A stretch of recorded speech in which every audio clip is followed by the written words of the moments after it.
Hola, ¿qué tal? Amigas, amigos, televidentes en Extra Plus.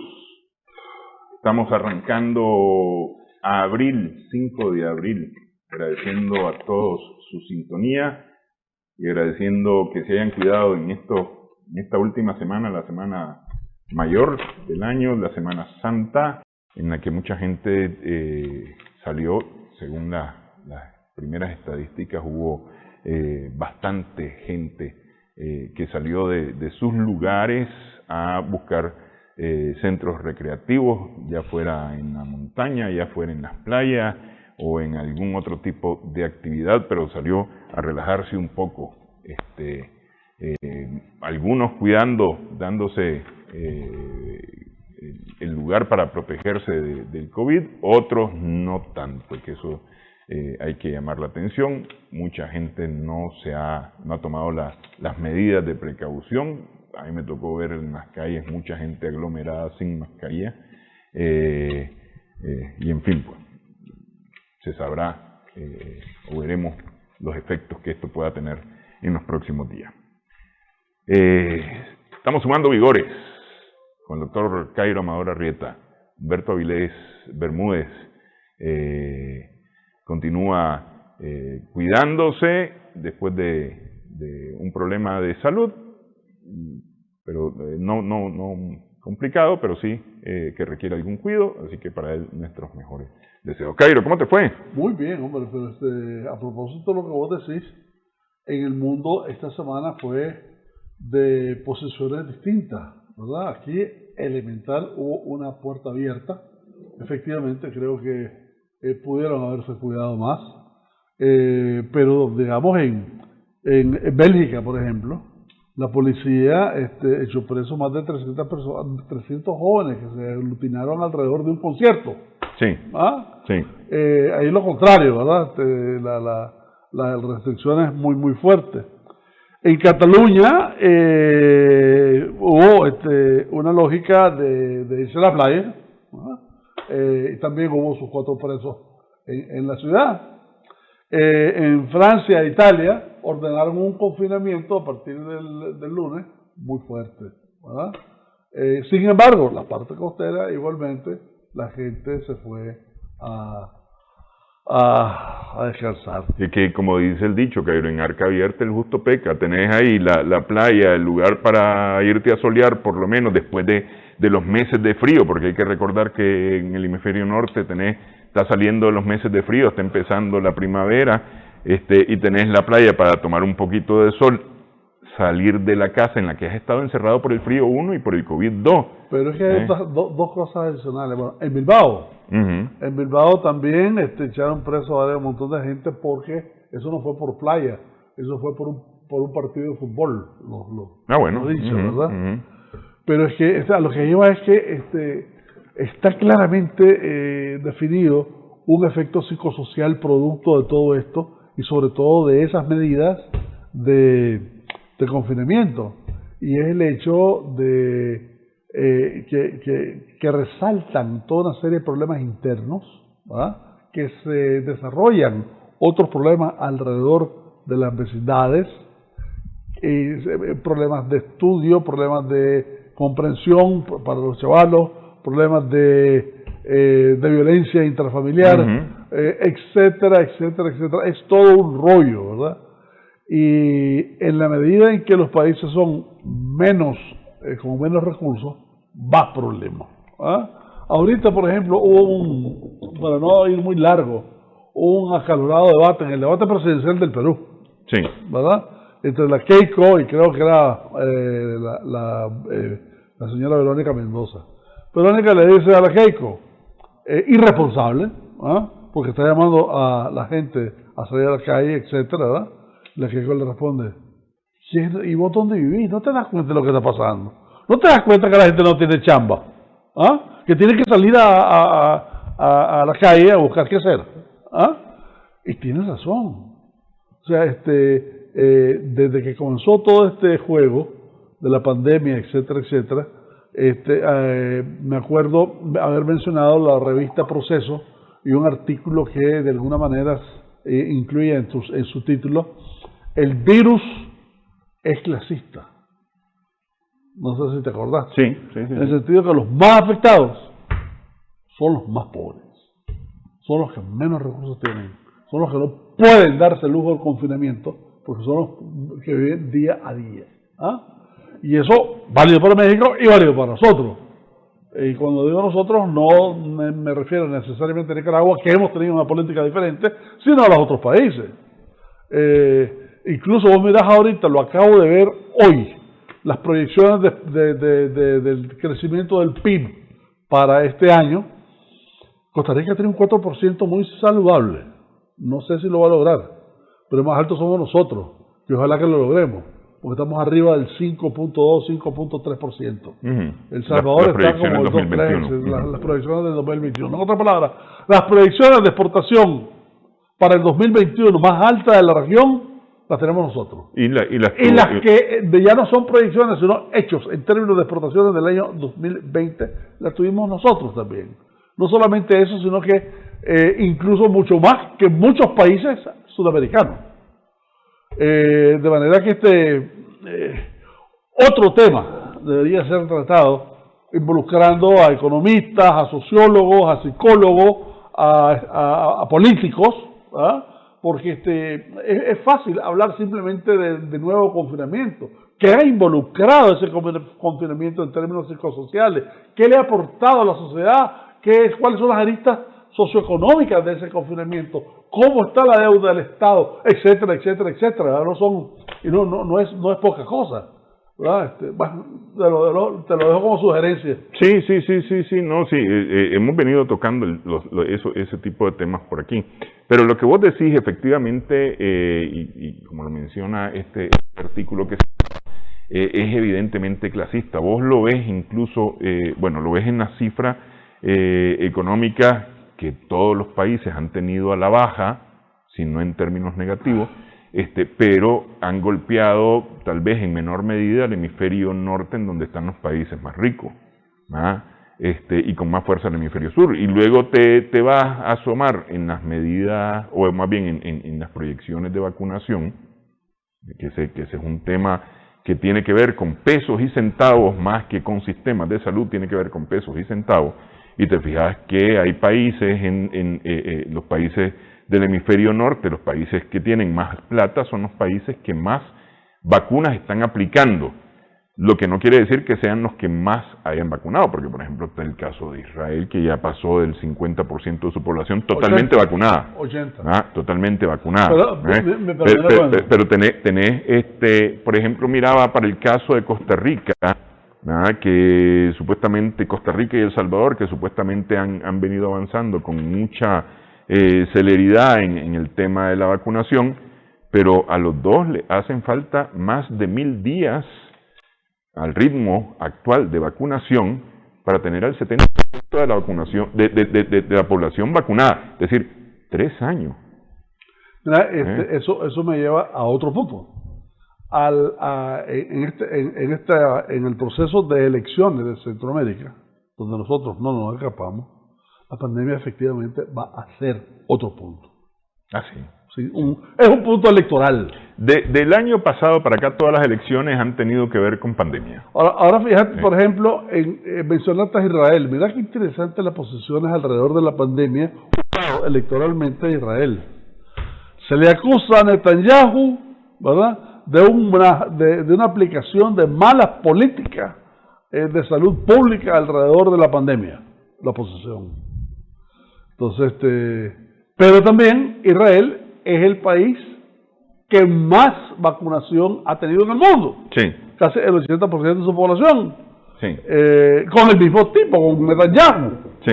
Entonces Netanyahu responde, Israel es el primer país que ha tenido la vacunación masiva más importante del mundo. Los dos puntos son interesantes. Habría que ver cuál de los dos. Indiscutiblemente lo de la vacunación es un hecho ya comprobado, ¿verdad? Pero lo que voy es que cualquier cosa te van a decir para politizarte la pandemia y sectorizarla además, ¿verdad?, dependiendo de dónde emane el juicio, ¿verdad? Sí. Por ejemplo, el asunto de la educación. Bueno, aquí cantidad de gente habla, qué barbaridad, y aquí el gobierno ha sido criticado por enviar a los chavalos a la escuela. Sí, por no suspender las clases. Por no suspender las clases. Hombre, resulta que el Banco Mundial tiene un programa nuevo que se llama A la escuela lo más pronto ya. Y UNICEF en el Times Square de Nueva York tiene un gran anuncio, una gran valla que dice regresemos a la escuela.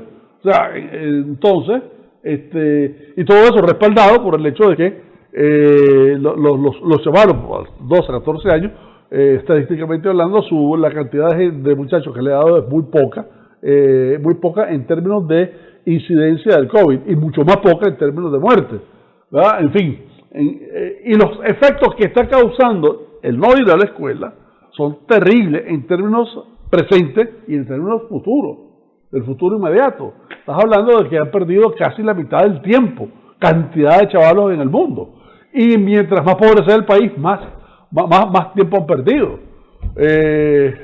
Hay cantidad de lugares donde en el campo, por ejemplo, o en la ciudad, en la parte, en ciertos barrios, etcétera, que no hay internet del todo, sí, ¿verdad? Etcétera, etcétera, ¿no? Sí, no, pero además te encontrás, a ver, las clases en línea significan que cada chamaco debe tener un dispositivo para conectarse, cada chamaco. Ajá, una familia que tiene tres teléfonos celulares para los chavalos, tiene 3 tablets o tiene 3 computadoras. Y el horario es el mismo, ¿verdad? Por eso, es que el horario es el mismo, es decir, a la misma hora en que tiene uno, tienen los otros 2. Sí. La clase, tienen los 3 dispositivos para que los 3 se conecten a clase. Yo conozco gente que, incluso en una posición económica cómoda, tiene una computadora. Entonces, si vos reunís entonces todos los argumentos en pro y en contra que se han dado, que no hay que abrirse porque va a haber un aniquilamiento de la población y entonces cerrar toda la parte productiva.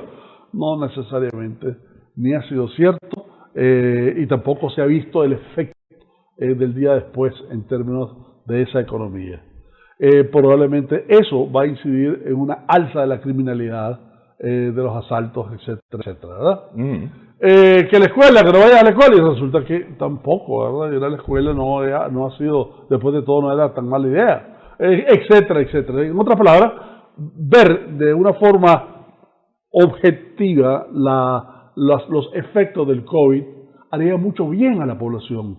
No verlo de forma sectaria y alterar cifras y decir que ya tenés 30.000 muertos y que vas a tener 30.000 más después de Semana Santa, no ayuda mucho. Lo que no quita que la gente también se tiene que ayudar un poco, ¿verdad? Claro, sí que a Dios rogando y con el mazo dando. Exacto. Sí. Entonces, en medio de todo eso, ¿verdad? Aparte de que el tiempo acumulado, confinado, medio sin trabajo o sin trabajo del todo eso te altera. Te altera tu psiquis. Así es. Te altera tu medio ambiente, te altera todo. Y de nuevo, las consecuencias de todo eso se van a comenzar a ver dentro de poco.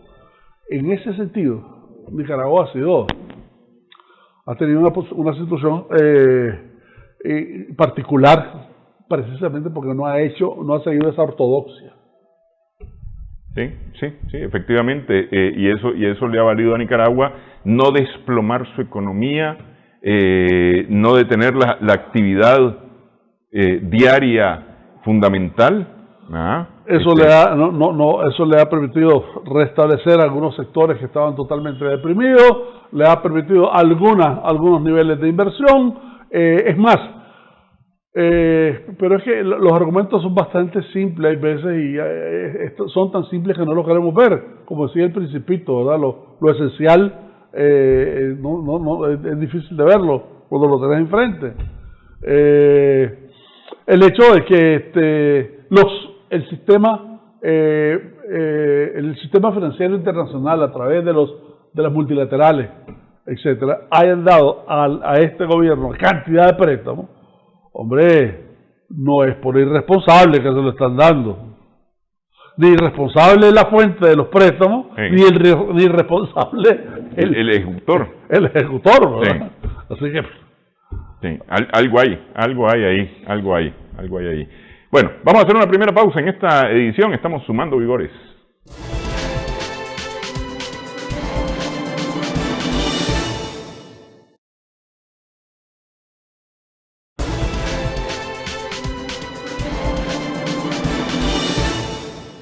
seguimos sumando vigores en esta edición con el doctor Cairo Amador Arrieta.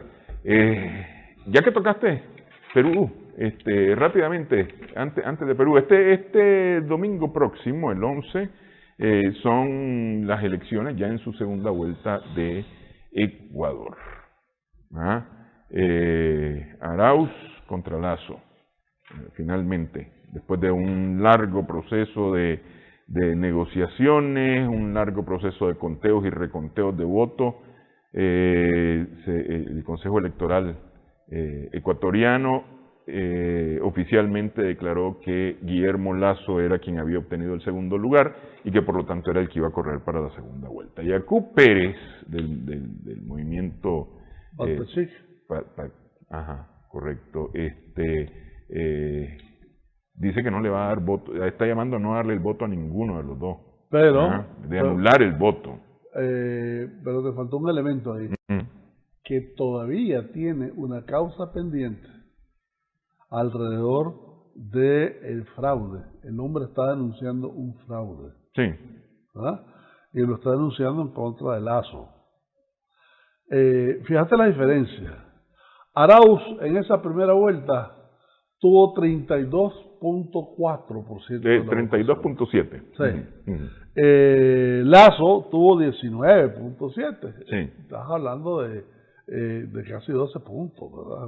Una diferencia muy fuerte. Y Pérez tuvo 19.40 y tanto, ¿no? Sí, una diferencia de un par de décimas con Lasso, sí. Entonces ahora la posición es, Pérez no le va a dar los votos supuestamente ni a Lasso ni a Arauz, lo cual es una posición sumamente complicada, porque está representando a un sector popular por antonomasia, que es el sector indígena. Está representando a un sector que fue de alguna manera, o en más de muchas maneras, el movimiento correísta se ha solidarizado con él, históricamente hablando. Sobre todo en el último pleito de octubre, septiembre del año pasado. Sí. ¿Verdad? Sí. ¿Cuál es la opción, según este dirigente, para ellos? Votar nulo. O sea, no participar en estas elecciones. Porque además recuerdo de que si las fuerzas populares no votan por el Partido Popular, están votando por el otro. No es que no cuente, no es que sea nulo y que el nulo sea neutro. Nada es neutro por estos lados, ni allá ni aquí. ¿Ah? Sí, pero fíjate una cosa, porque, a ver, Pérez está diciendo que hay que votar nulo. Sin embargo, otros dirigentes de la agrupación que él representa están llamando a votar por Arauz, lo cual es lo más lógico que pueda hacer. Y al final de cuentas lo que va a ocurrir es que los seguidores de Pérez van a tomar decisión y van a votar por quien más les parezca, muy probablemente por Arauz más que por Lasso, muy probablemente, ¿verdad? Y algunos muy disciplinados van a seguir la línea de Pérez. ¿Qué quiere decir ahorita? Las últimas encuestas que se dieron hace poquito están bastante talladas. Sí, ¿verdad? sí. Y cuando está bastante tallado, como es que decía Martín Fierro, la sombra de un pelo es importante. ¿Verdad? Y aquí estás en esa posición. Líderes, para comenzar, ¿verdad? Estás invitando al voto nulo desde el punto de vista del movimiento indígena, estás invitando a una confrontación interna de la organización de ellos. ¿Ah? Segundo, estás invitando a que no te obedezcan. Los intereses particulares del movimiento y de los indígenas en Perú está está mucho mejor cuidado, está mucho mejor defendido si votan. Si votan, tenés mucho más participación activa que el simple hecho de no votar, de votar nulo, porque de nuevo, votar nulo no es votar neutro. Votar nulo cuando estas cosas están tan empatadas es ayudar a Lasso. Y Lasso es el financiero, es el banquero, es la oligarquía, es lo que siempre han estado oprimiendo a los indígenas. Y para este caso específico es la continuidad de Moreno. Y para este de caso, Lenín Moreno, el presidente. Es decir, viene a ser casi lo mismo, porque este encontró una alianza justamente con quienes antes eran sus adversarios, o eran los adversarios del partido que lo lleva al poder. Así es. Aparte de que los ojos de América están puestos tanto en Ecuador como en Perú, como vamos a hablar después, porque bueno, si gana Arauz, que las probabilidades lo están ayudando, va a ser una consolidación de ese retorno, de ese eje que retorna a un movimiento de izquierda, que ya está esperándolo Fernández, que ya está Arce, que está Maduro, etcétera, ¿no? Sí. Y marca una nueva recomposición de fuerza, sobre todo cuando Bolsonaro está cada vez en caída libre. Y especialmente por el COVID. Y especialmente precisamente por el COVID, ¿verdad? Sí. Marca una recomposición de las organizaciones internacionales, del CELAC, por ejemplo, o del Grupo de Lima, que dicho sea de paso, va a ser coayudado por quien salga electo en Perú, ¿verdad? Entonces, hay muchas expectativas que pasan la frontera de Ecuador. Hay muchas esperanzas alrededor de una nueva cara política de América Latina, mucho más compacta, mucho más coherente, mucho más social. Y eso se está construyendo. Es una estatua que se está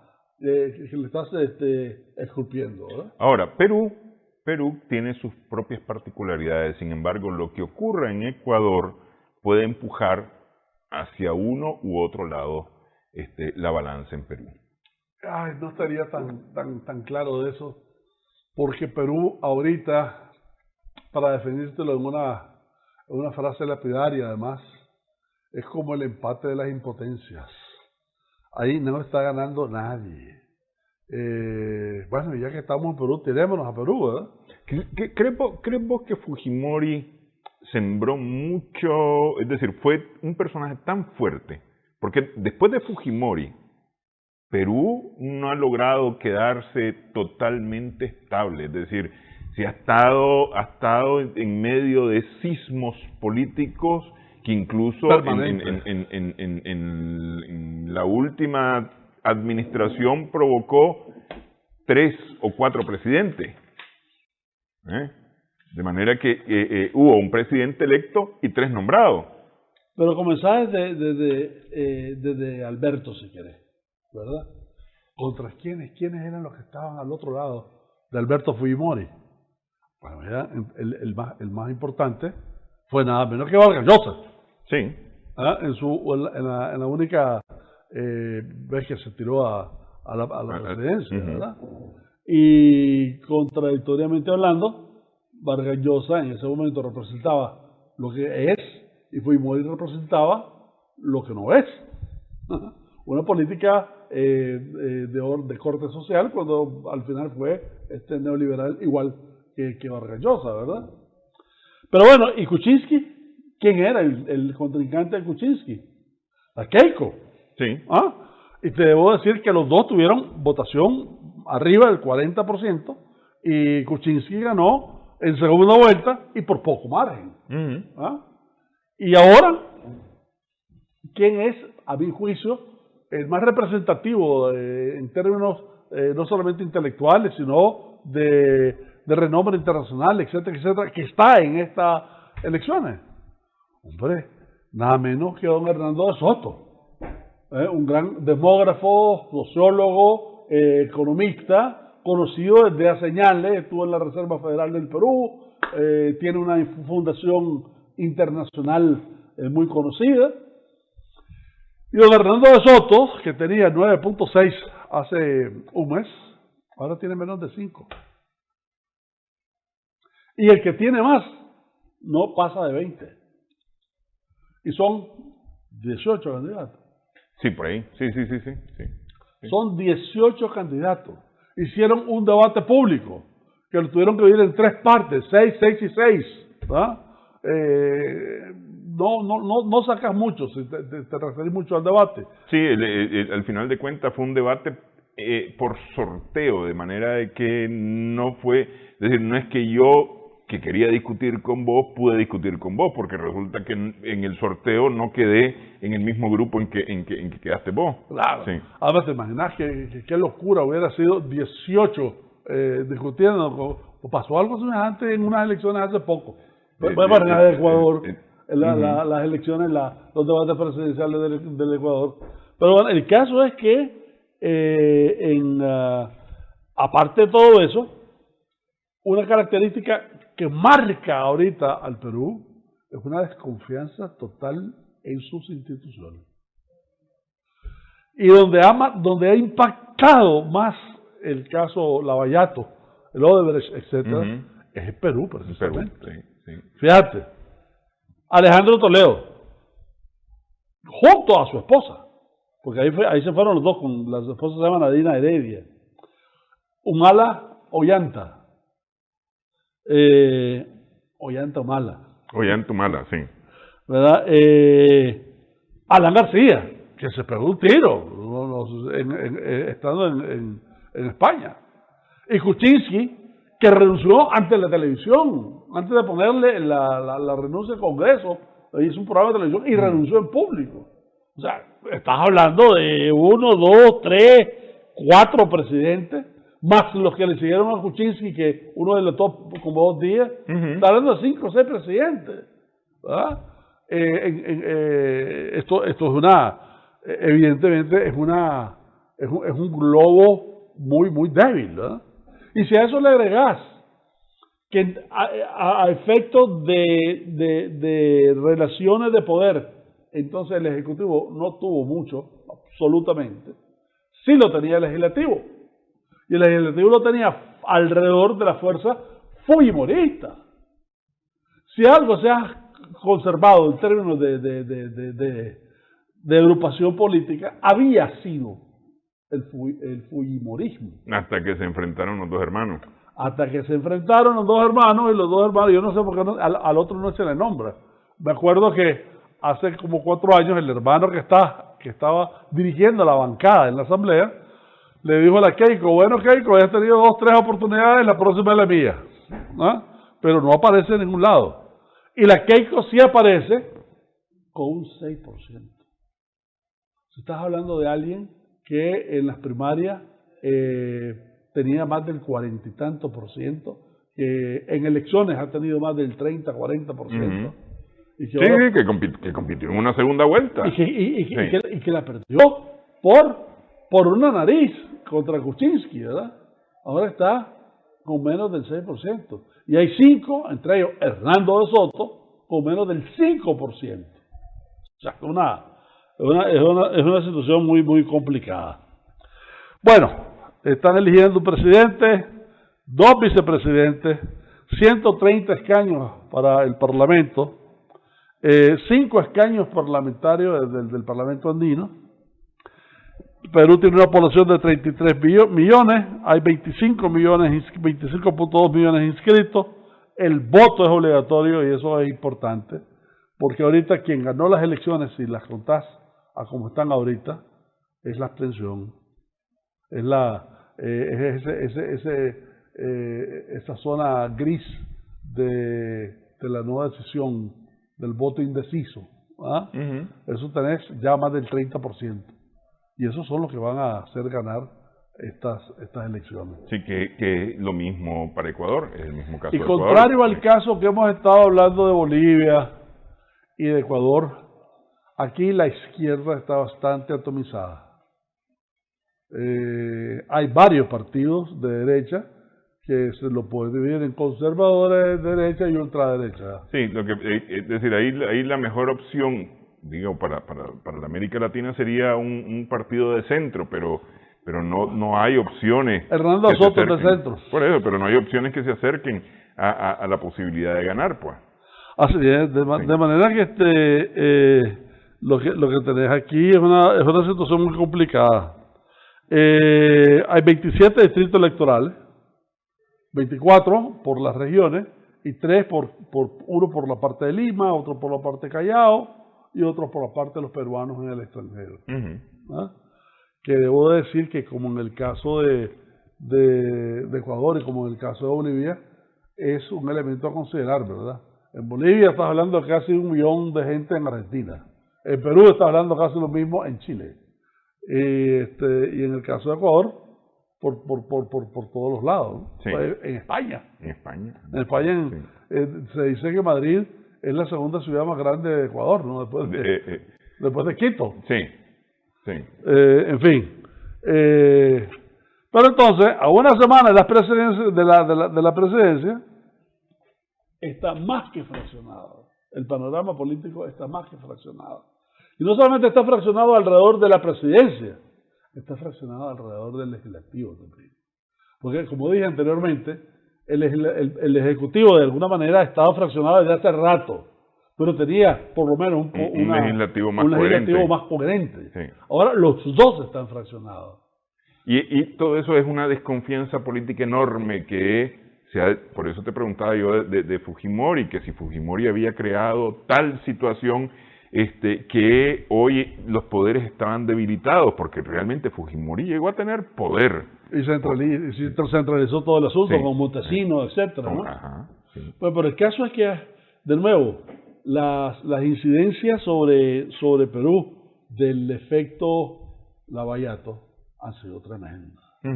Y no solamente estás hablando del presidente, pero estás hablando del ministro, estás hablando de... Y que eso al final de cuentas es efecto de ese poder centralizado de alguna manera también. Así es. Y, por supuesto, ¿verdad? Aquí tenés que agregar 3 cosas más. Tiempo presente. No responde necesariamente a tu pregunta.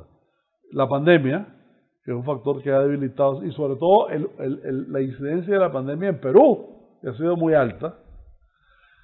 Correlacionado con eso está la parte de la economía, ¿verdad? Y de nuevo, volvemos a lo mismo. Estamos hablando del confinamiento, estamos hablando de la falta de trabajo, estamos hablando de gente que no tenía recursos para estar confinada. ¿Ah? Una ausencia de liderazgo. Hay una ausencia total de liderazgo. Antes tenía Fujimori, por supuesto que fue un líder Fujimori. Eso ni que caiga bien, caiga mal, pero sí. Y de nuevo, el centralismo de Fujimori en algún momento funcionó, por supuesto que funcionó. De nuevo, uno de los grandes debates que se está presentando de cara a la política internacional, a la geopolítica mundial, es precisamente ese argumento que tiene, o ese diálogo, o esa discusión entre democracia y centralismo, ¿no? Que no se ha terminado de elucidar todavía. En donde cada uno de ellos, a su vez, tiene sus propias contradicciones, independientemente de la confrontación que ambos tienen, que ambos tengan.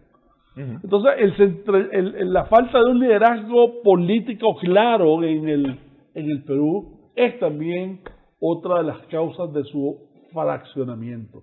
Empecé diciendo que este era un empate de impotencias. ¿Ah? Y es dura esa vaina. Porque la verdad que yo no le veo salida independientemente de quién gane. Sí, es que independientemente de quién gane, el asunto es que va a tener que tejer fino, como se dice popularmente, para poder lograr tener un mínimo de estabilidad, porque tiene que negociar con todo el mundo. Para tener alta deuda, sí. Alta desocupación, alta cantidad de muertos por la pandemia. Pero además de todo eso que te estoy diciendo, no sé por qué, si alguna vez te has fijado en el mapa del cambio climático, en términos de la gravedad que presupone de las afectaciones. De las afectaciones que podamos llegar a tener. Perú es el número 1 en América Latina. Sí. O sea, agregámosle eso, pues, porque el cambio climático tampoco es juego, ¿verdad? Entonces tenés una situación en donde, si no tenés la visión de que estás en un precipicio y de que te estás desbordando hacia el precipicio, hombre, no vas a hacer mucho. Perú, en estos momentos necesita una introspección política interna de sus partidos políticos, de sus movimientos políticos, de cara a enfrentar un futuro incierto, pero altamente incierto en este caso, que está señalado por un fraccionamiento en todos los lados. Sí, sí. Un líder fuerte sería necesario ahí, un Fujimori. Lo que pasa es que No, ni los Fujimori están... O movimiento fuerte, más bien, ¿verdad?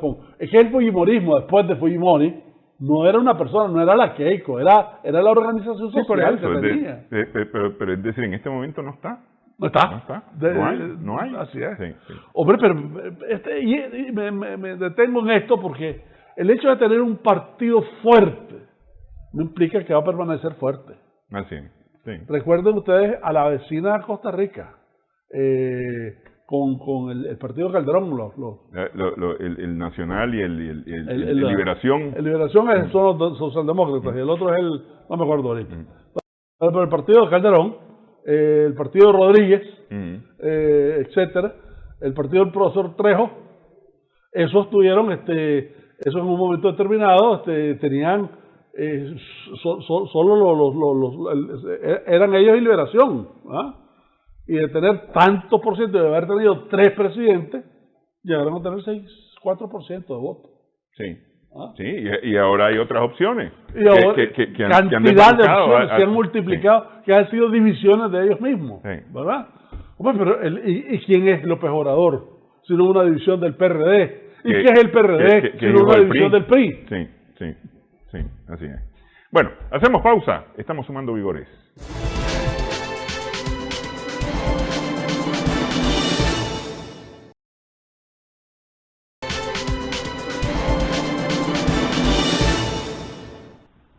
Estamos sumando vigores. Terminamos Perú.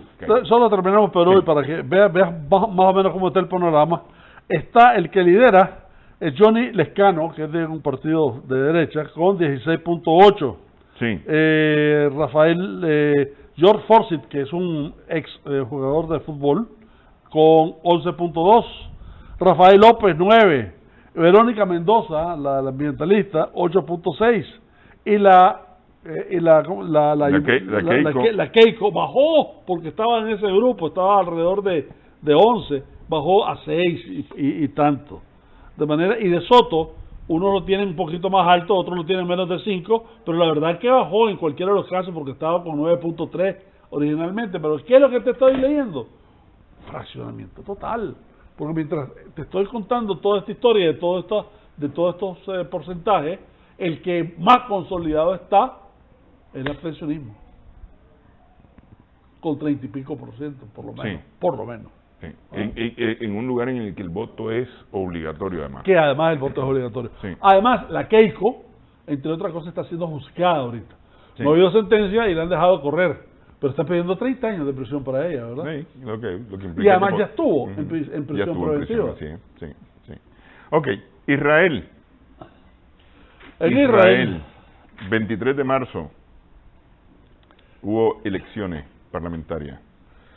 Y Netanyahu, las cuarta elecciones en 2 años. Sí. También, ¿verdad? Netanyahu logró una importante ventaja que no había logrado anteriormente. Gracias a los ultranacionalistas y a los ortodoxos rusos, ¿verdad? No, digo a los ortodoxos, que en su mayoría son judíos rusos. Judíos rusos, sí. En cualquiera de los casos, y fíjate de que aquí francamente que la crisis no es una crisis social, no es una crisis económica, esta es una crisis estrictamente de credibilidad política. Netanyahu está ganando, pero tiene menos 7 puntos de lo que de la anterior elección. Sí. Y aquí tenés otro ejemplo. Y menos 7 puntos, que significa que perdió 6 escaños en el Parlamento. Que perdió 6 escaños, tiene 30 ahora de 120 en el Knesset.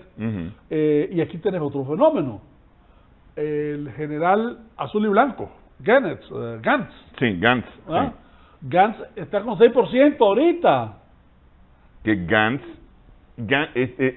a ver, en las anteriores elecciones, Gantz y Netanyahu estaban prácticamente de tú a tú.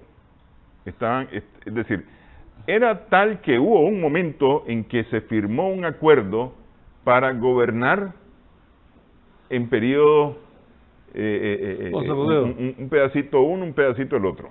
Pero acordate de dos cosas.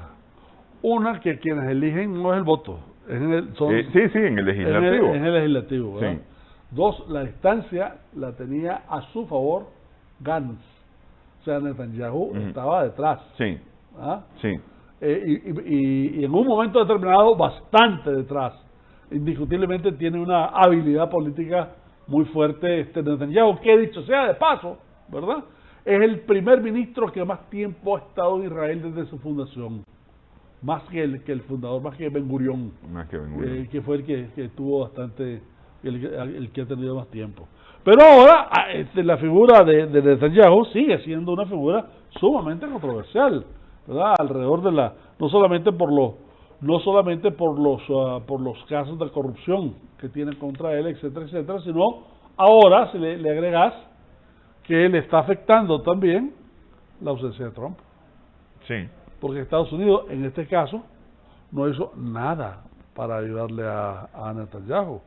Recuerdo que Trump, en las elecciones pasadas, se pronunció alrededor de que los altos del Golán eran básicamente territorio israelí. Reconoció a Jerusalén como la capital. Antes. Sí. Es decir, como parte de eso. O sea, en las dos últimas elecciones. De esos empujoncitos a favor en las dos últimas elecciones, una reconoce a Jerusalén y en la otra reconoce a la soberanía de Israel sobre los altos del Golán. O sea, y además, ese plato hueco del acuerdo Abraham, que Netanyahu está sacando mucho pecho, eso es causa ajena. Eso lo hizo Trump y lo hizo Kushner, o más bien no lo hizo, lo compraron. Sí. Pero bueno, Netanyahu la va a tener complicada porque el Likud, su partido, tiene solamente 30 de los 120 partido original. Escaños. Pero él sigue corriendo como Likud, al final de cuentas. El Likud tiene su propia, tiene 30 escaños que no tienen nada que ver Netanyahu con ellos. ¿Ah, sí? ¿Y cómo va a conseguir Netanyahu ser electo nuevamente primer ministro? Bueno, tiene el apoyo de los ultranacionalistas, tiene el apoyo de los ortodoxos y tiene el apoyo de otros partidos. Incluso aquí tenés que uno de los que salió mejor fue un exministro de él. Y además del partido Yesh Atid. Yesh Atid. Que es Yair Lapid. Yair Lapid con 13.9%, sí. Tiene 17 escaños. Sí. ¿Verdad? Fíjate que Gantz tiene 6 escaños. Y además hay otro que también fue ministro en uno de los gobiernos de Netanyahu, que es Avigdor Lieberman, ¿no? De manera que aún así no tiene la mayoría. Ahora, ¿qué es lo que pasa? Por el lado de la izquierda, o por el lado de la corriente contraria a Netanyahu, tampoco hay unidad. Entonces, de alguna manera, compensa una a la otra. Las debilidades de una están compensadas por las debilidades del otro. Sin embargo, tiene que haber gobierno. Sobre todo ahora que tenés una administración nueva, que tenés ya, estás visualizando problemas en el área nuevo que te competen con tus vecinos, como por ejemplo lo que está ahorita sucediendo en Jordania, que no parece ser de mucha envergadura, pero no sabemos lo que está detrás. Para darle casa por cárcel a un príncipe heredero no es así nomás, ¿verdad? Sí. Y vienen elecciones en Irak.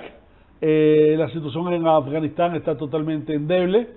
Se habla de que para mayo van a salir los norteamericanos que quedan.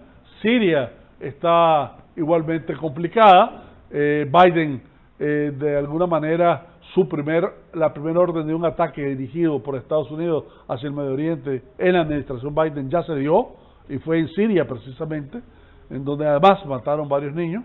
La guerra del Yemen está por resolverse, que es el centro de la peor hambruna que ha habido en el Medio Oriente y una de las del mundo, ¿verdad? Y patrocinada, entre otras cosas, o causada más bien, por las posiciones de Arabia Saudita y los ataques de Arabia Saudita con armas norteamericanas. Y está la negociación, ¿cómo es que le pusieron a esa negociación? Una negociación no oficial con Irán en este momento, Estados Unidos con Irán. Dice Irán que no va a negociar nada, ¿verdad? Ajá. Pero hay demasiadas noticias en el hecho de que sí se van a reunir en Viena.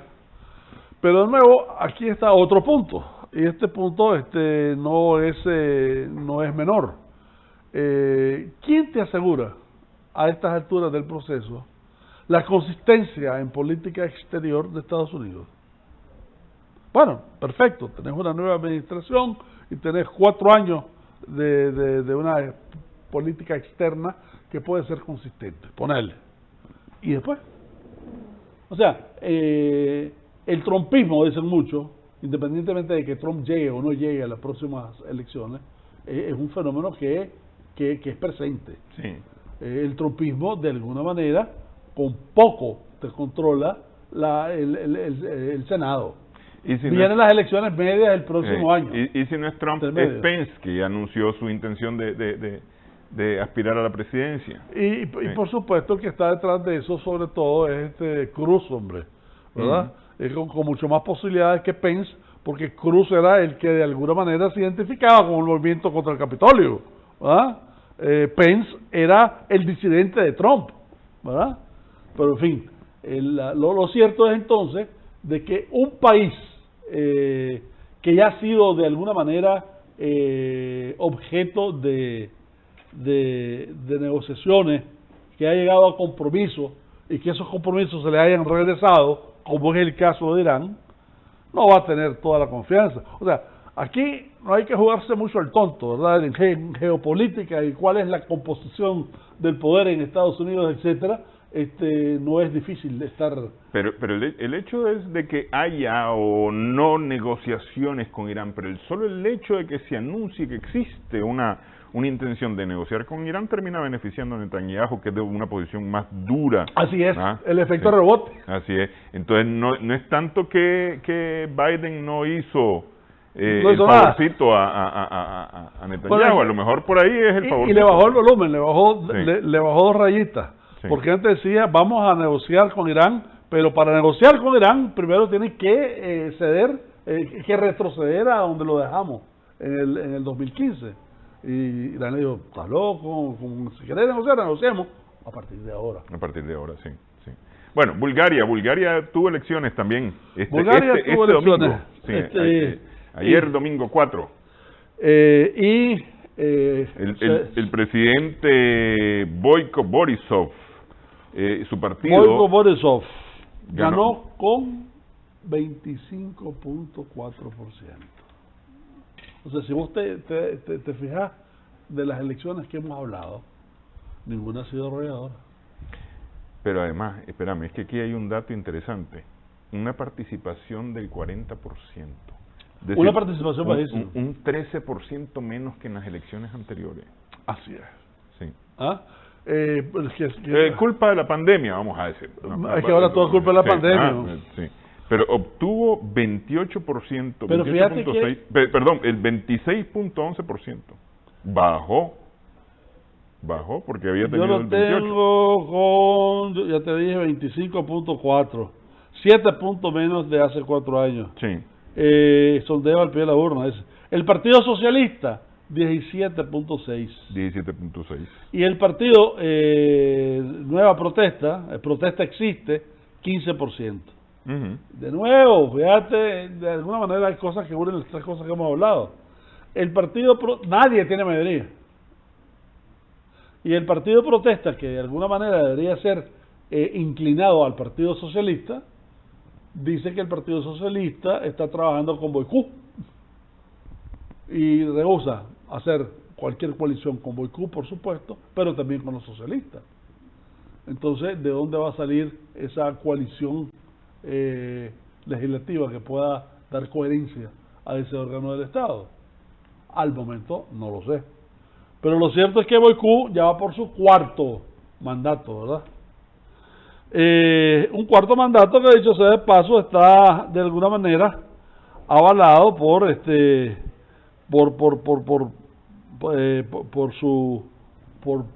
por las infraestructuras que ha desarrollado mucha infraestructura en Bulgaria. Tenemos que tener claro que Bulgaria es el país más pobre de la Unión Europea, ¿verdad? Y además tiene un partido de minoría turca que tiene 19 escaños, pero que no le es suficiente para ser mayoría. La protesta, en cualquiera de los casos, el movimiento Nueva Protesta no va a pactar con los socialistas. No hay mayoría estable. No hay mayoría estable, efectivamente. Son 240 escaños, se necesitan 121 para tener la mayoría absoluta, ¿verdad? Y estás hablando que uno tiene el 25%, el otro el 17%, el 15%, el 10%, el 4%, es decir... Desde las últimas encuestas, dice, se prevé una abstención récord, ¿verdad? En términos de vacunación, apenas lleva el 6% de vacunación su población y tiene ya 13.000 muertos por el COVID. De nuevo, el factor político del COVID en los tres que sigue jugando, claro, sigue jugando. Y ya jugó también en Ecuador, acordate. Así es. De manera que tiene 240 escaños. O sea, exactamente el doble de lo que tiene Israel. Israel tiene 120 en el Knesset. Y tiene casi 10 millones de personas. Y tiene un PIB muchísimo mayor. Estos tienen todo menor, pero tienen más representación. Tienen más representación legislativa, sí. Exacto. 240 escaños. Y tener el 25% significa tener los mismos 30 que tiene el Likud para poder elegir. Así es. Sí. Pero en teoría va a continuar siendo presidente. En teoría continúa siendo presidente, con la diferencia de que ya tiene 4 periodos, tiene cantidad de horas que lo respaldan, de alguna u otra manera ha sabido gobernar a Bulgaria y lo ha insertado en la Unión Europea, no ha tenido los conflictos y ha tenido una posición interesante, porque sin estar siendo apoyado por los nacionalistas también y los ultranacionalistas, no está tan pegado a Hungría ni a Polonia. Vos cuando hablas del ultranacionalismo en los países del este, hablas de Hungría y hablas de Polonia. Y hablas de salirse de la Unión Europea. Y hablas de Bulgaria, estos están muy metidos en la Unión Europea, quieren seguir en la Unión Europea y han tenido un cierto balance que les ha favorecido, me imagino. Sí. Bueno, Cairo, yo creo que tenemos para platicar ya la próxima semana 2 elecciones aquí en el continente, Perú y Ecuador. Vamos a ver. Te quiero contar que es cierto, pero si las estadísticas y las encuestas y lo que hemos platicado tiene alguna arista de realidad, no va a ser muy diferente de lo que hemos hablado. Sí. Bueno, ya Humberto va a estar con nosotros el próximo lunes, así que ya nos vamos a pelear con él. Bueno. Gracias, Cairo. Gracias a nuestras amigas, amigos televidentes por su sintonía. Seguimos sumando vigores. Ajá.